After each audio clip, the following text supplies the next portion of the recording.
Hello, everybody, and welcome to the first ever EduMatch Tweet and Chat. My name is Sarah Thomas, at Sarah the Teacher.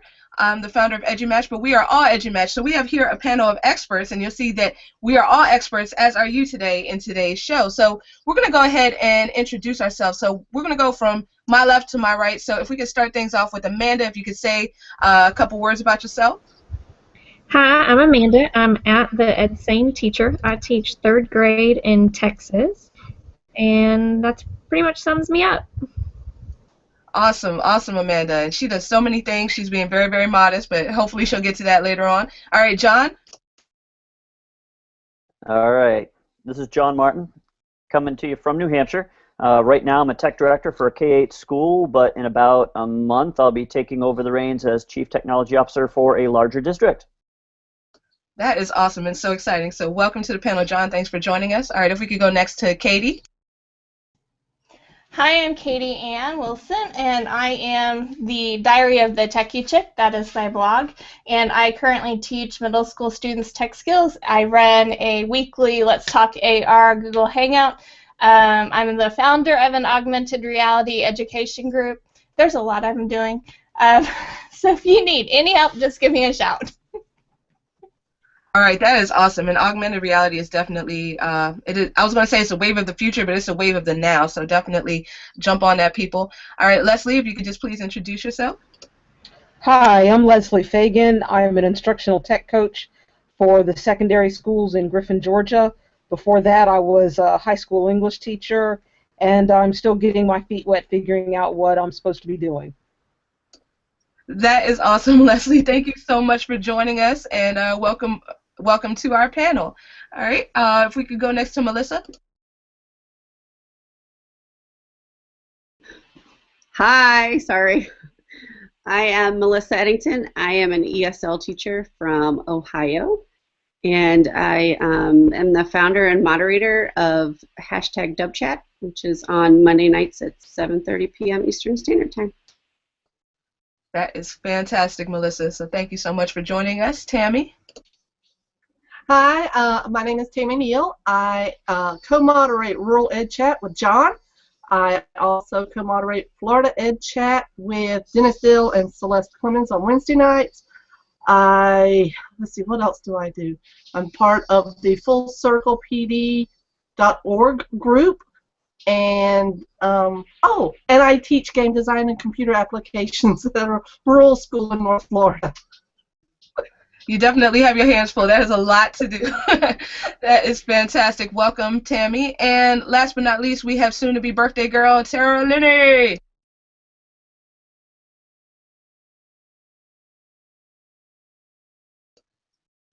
Uh-oh, I don't think we can hear you, Tara.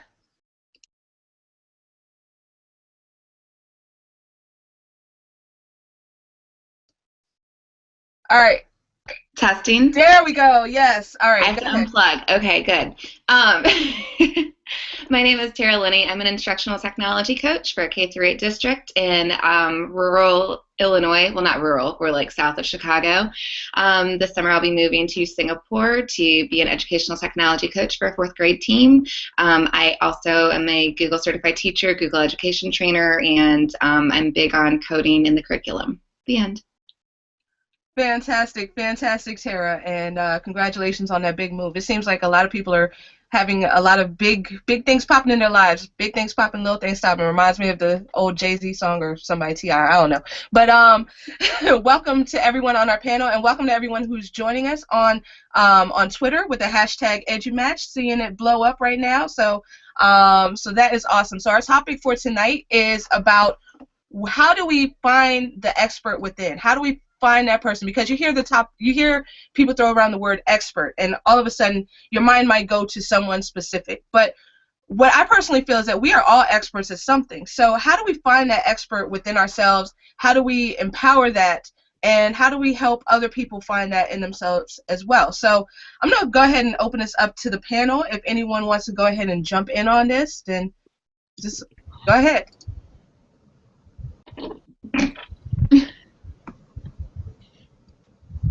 All right, so I think that when it comes to when it comes to finding that expert within, you know, some things we're automatically an expert at. We were really good at it when we were in college and whatnot, and we've maintained that accuracy within the profession.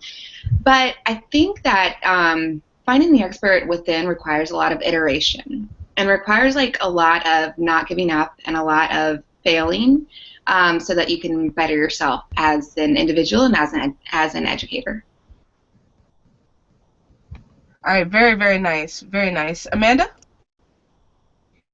All right, I think people are hitting the nail on the head in the Twitter feed saying being a connected educator helps us to find the expert within ourselves. Someone also said knocking down the walls of your classroom. I think that that was huge for me to not only connect myself but my students outside of our classroom. I think that that made my kids experts in situations that they wouldn't have been just by a textbook. All right, fantastic, fantastic. And John, what are your thoughts?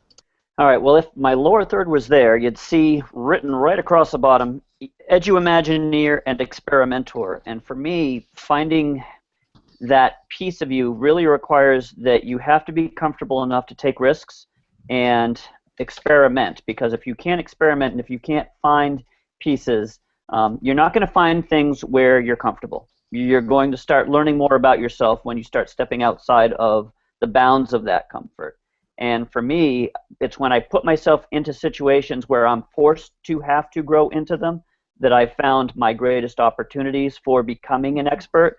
And I realized that I had some strengths that I didn't necessarily know that I had until I was forced to use them.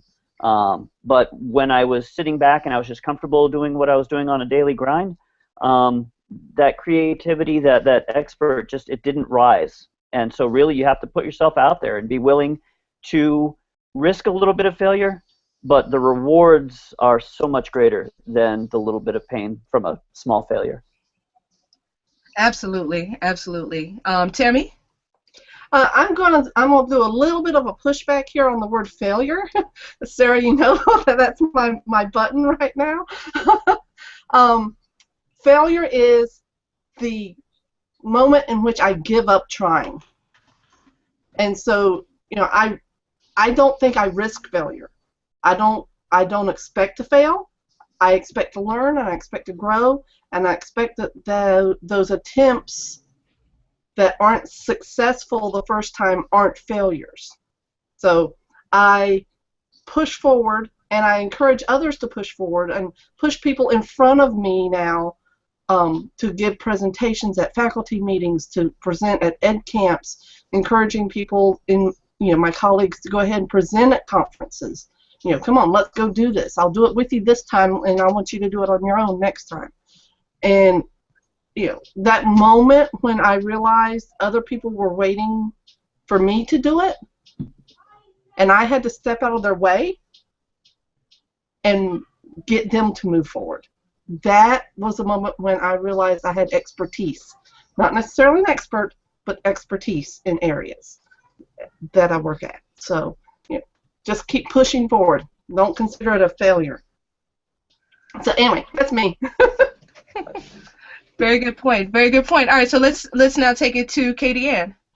Well, I have to say you have to be very, very patient when you're learning new things and to becoming that expert and to build out that PLN. You may not get it right away, so you need to stay steady, be patient, and the hardest thing for me was to speak up. I'm a very quiet person, and I'm the one that sits in the back of the room watching everybody, soaking it all in, and then I have those people like Tammy pushing me to go further and getting out of their way. And now I have, a podcast. I do a hangout. I present all over the world, well, virtually at least all over the world, at different conferences, international and national conferences, sharing what I've learned and giving those tools to the teachers and watching them grow as well. So patience. And it's taken me a long time to get here, and it's taken me a while to, get my voice out there.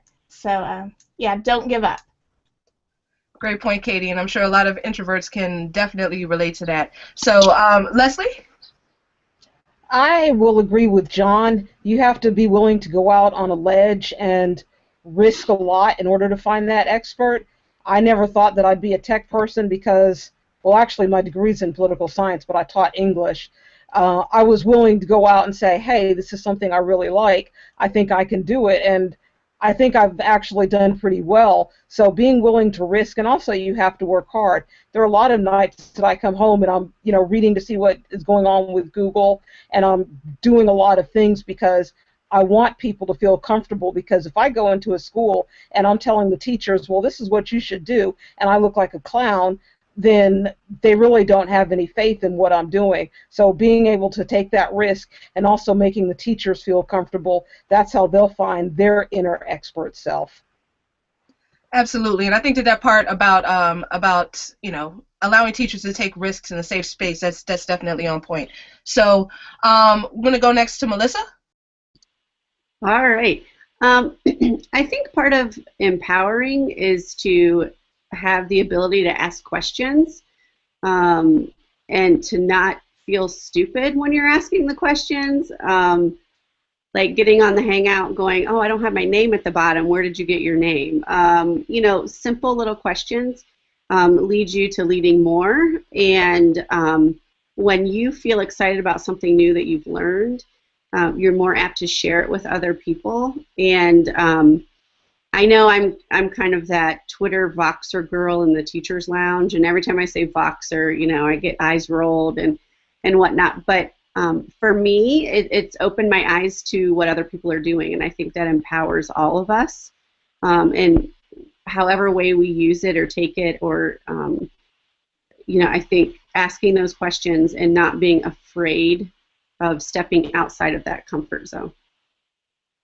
Absolutely, that is very, very key. Stepping outside the comfort zone is very important, and that's really our area of growth. When we start making those leaps of faith, and that's when we start to grow. There's one tweet that I wanted to actually bring attention to on here from Jenna from Critterkin. She said that empower yourselves and others by realizing it's never too much of an expert to learn from one another. Be open and ready to learn from everyone. I love that. So thank you, Jenna, for sharing that. I think that is definitely key. So, Tara, is there something that you wanted to add to that? You guys have kind of hit the nail on the head because we don't really have a lot of time, so I won't go too much into the failing part. But the way I kind of see it is like this, not to argue. But if you look at it as two separate things and you look at failing versus quitting, quitting is something that you consciously make a decision to do. So when you're going through something and it's tough and you quit, that's a conscious decision. However, if you're like me and you don't really like biology, then whenever you take the course and you fail, you have to find another approach that works. So I don't really think that failing is a bad thing. I think that quitting for the sake of quitting is. I don't think that the word failure should exist because we're all a work in progress. So if we can just petition to strike that from the dictionary, that would be awesome. But yes. We are on the same page, Tara. Okay. We really are. Fantastic. Yes, absolutely. And Tammy did share the link to her awesome blog post on the EduMatch hashtag, so be sure to check that out. That is a great read. So we have about 1 more minute left. This went by so fast, but does anybody have any closing comments that they would like to share about empowering yourself to be a leader and empowering those around you? Be a risk taker. Risk taker. Yes. Yes. Yes. Surround yourself with people who will help support you. And who won't judge you. Yep. Follow your passion and your heart. Yes. Oh, that's what I was going to say. Yeah, you too. Great minds think alike, for sure, for sure. Oh, I think that's what we all have in common here, is every single one of us has followed our hearts. We've found those people that support us and don't judge us, and that's what we listen to. Totally. I agree. I wouldn't be doing what I'm doing now if I didn't have the people behind me and cheering me on. Absolutely. Yes, yes. A strong PLN is just amazing. So so just, you know, as long as we support each other and we have that positive climate for growth and where people can take those risks, then everything is a-okay. So yes, we are all experts in something, so definitely embrace that expert in you. So it's now 6:15. I would love to thank everybody on the panel. Thank you guys so much for joining us this week. Hope to have you all back. And to those of you who are tweeting to the hashtag, thanks for the great comments, the great discussion. We will be back next week, same bad time, same bad channel for EduMatch Chat Part 2, and our topic will be what connecting has done for us personally, not just professionally, but what it has done for us personally. So everybody have a great one, and thank you guys so much for joining us. Look for it in iTunes and the Store-Fi.